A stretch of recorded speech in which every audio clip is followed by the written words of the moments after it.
ក៏នំរៀសូបិនស្នេហ៍ខ្ញុំបងបានជួបមុំនៅនកស្ពានធំក្បែរសួនស្នេហ៍ថ្មីអូននាងលូបឈូបនៅក្រោយខ្នងថ្លៃសាកសួរសំដីជាមួយស្នេហ៍ស្នងរៀននៅវិទ្យាល័យ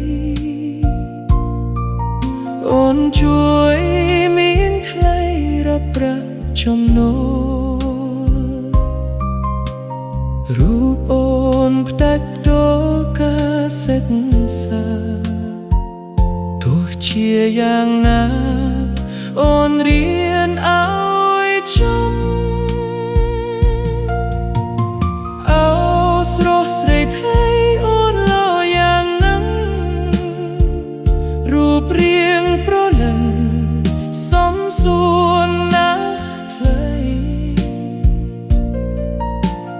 មាយាទលាក់ឡើងសង្គលស្រតី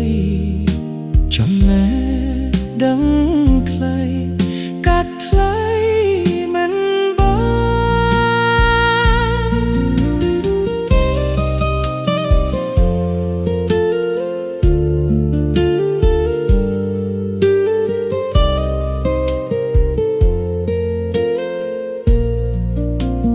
ចិត្តបងប្រតិពន្ធ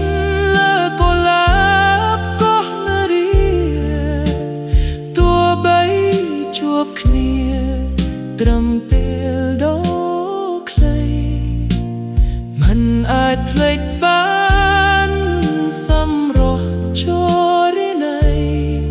ស្ពានជាសាក្សីនិស្ស័យ